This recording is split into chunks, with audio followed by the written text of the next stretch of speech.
What's up guys, Everything Apple Pro here, and I'm back with more iPhone 7 and 5 SE or 6C or 7 mini rumors. Don't even know what to call that one. So I've been out for a few days with the stomach flu, so I'm back trying my hand at another video of this type. So the iPhone 6C, let's start with that one.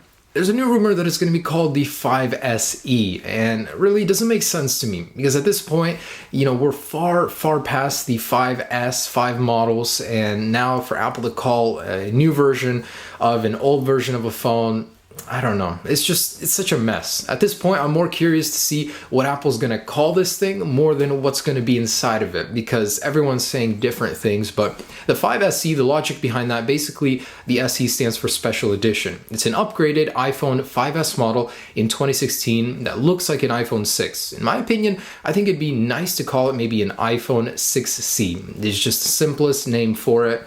Even iPhone 7 mini. But whatever the case, Apple wants to differentiate the class models of the iPhone, so they'd want to keep that one, low and cheaper. The logic for that being, it'd be more of a successor to the 5S. The 5S still sells very well, sold very well in 2015. Spiritual successor to the 5S would be 5SE. And instead of taking sales away from the iPhone 7, iPhone 6S, Apple would pretty much keep it a whole separate thing. So there have been some recent leaks about this device. It's coming out very soon. In the few weeks that we have until the release, we're actually going to be seeing more and more details, more leaks, even a possible working prototype. Who knows?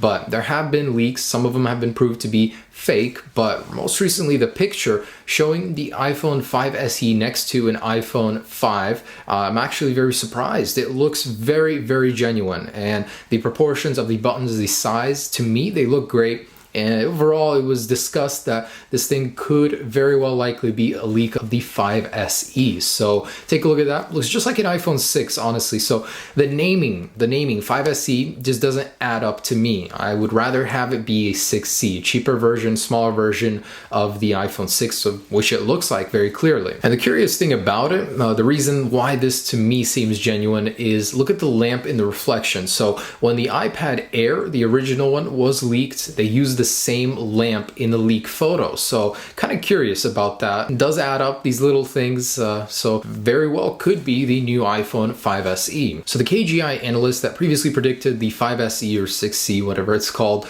would ship in 18 to 20 million units, has revised that number lower to 10 to 12 million units. While it's true, there are a lot of people that still hang on to their smaller form factor phones, 5S. Maybe it's not because of the size. Maybe it's just because they don't see as much of an upgrade, but who knows? Whatever the reason is, Apple is predicted to ship a lot less units. And he said it's because it's not a very monumental upgrade whatsoever. It'll be such a small blip on Apple's history just to fill in that size portion of the iPhone. And in general, before I get to the iPhone 7, I wanted to talk about Apple sales. So they broke a record this year with Q4 earnings. They released that just a few days ago, and I thought it was pretty dang impressive. Now, the sales of iPhones in general next year are expected to go down, and analysts are freaking out about this. It's all bad news, but still, when we look at the numbers, Apple is selling an incredible amount of phones. Samsung is actually on par and above Apple in some areas on those sales, but I just gotta say,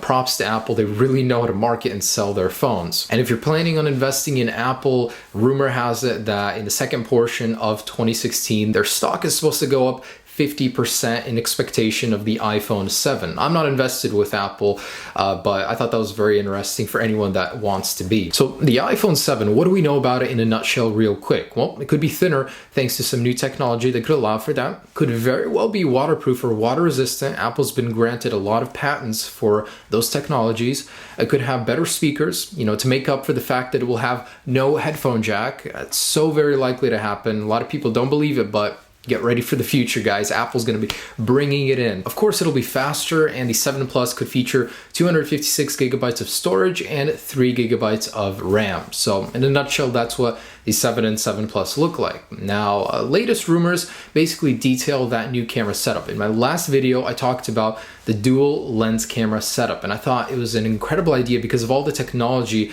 it could allow for. Selective focus, layered video, record several different types of video at the same name it time and go back and edit and choose between, 1080p, 4K, slow motion, fit everything in from the same shot. And that is really, really cool. But in the latest rumor, there have been some more details about this camera setup. So it's starting to look like the iPhone 7 could very, very well likely have a dual camera lens setup. There's been a lot of talk about it in the analyst world. So back in April 2015, Apple did actually purchase Lynx Imaging for $20 million.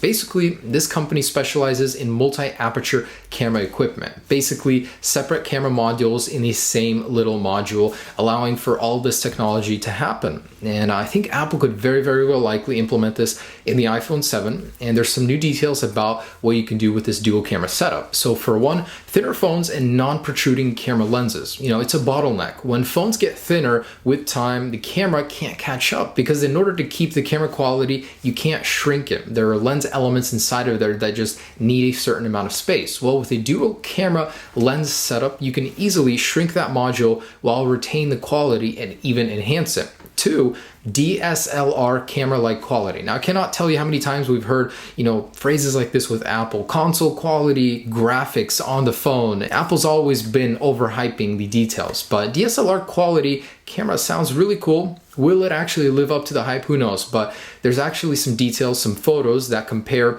the Lynx imaging technology to a standard camera. And it allows for actual less noise when you really, really zoom into the photo, which I thought was, amazing. On all smartphones, I noticed that once you start really zooming into the details, it's not crisp anymore. With this technology, it could be. So with this camera lens, you'd also get better 3D mapping. You'd get better low light and indoor photos. There'd be zero shutter lag and no autofocus for lenses up to 20 megapixels. So I think that's pretty incredible. You wouldn't need to autofocus because there's several lenses already, in this case, 2 lenses that would be focused on 2 different areas, and it could easily, instantly focus where you want them to. They wouldn't even need to search for that focus point. That's all great. I love all the technology that comes with this setup, but no more protruding camera lens. That's my favorite personally. That's awesome. And lastly, it could allow for edge-to-edge displays. Because that camera lens sensor is taking up less space inside of the phone, it'll allow for the display to go everywhere on the top of the phone. So really cool. A lot of nice little benefits everywhere thanks to this new camera lens setup. And in case you were wondering, this technology doesn't mean the iPhone has to be ugly. 2 lenses,